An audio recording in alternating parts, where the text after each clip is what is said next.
Tutorial para hacer slime. Bueno, vamos a agarrar obviamente de cualquier marca.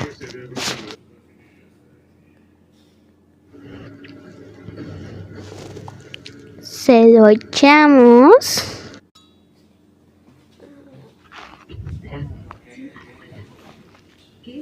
Ahora vamos a ocupar un activador.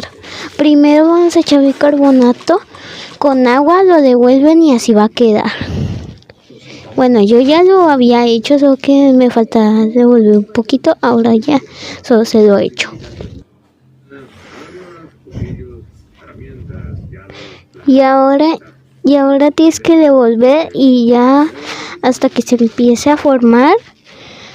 Lo de hecho es un poquito más de activo, así todavía así un poco líquido, pero si ya está así, que se está un poco despegando, ya lo agarras con la mano.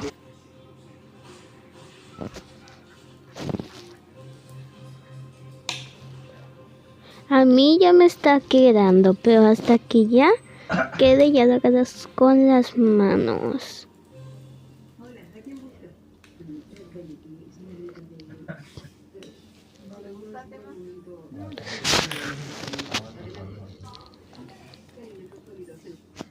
Bueno, sí me quedó, pero si sí un poco pegajoso, le puedes echar más activador, le puedes echar más y así me quedó.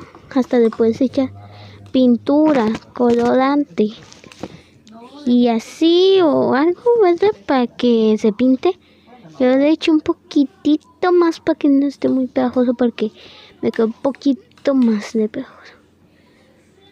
Y así quedó.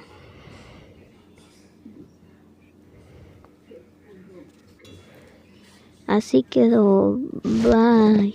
Bueno, espero que les haya gustado. Bye.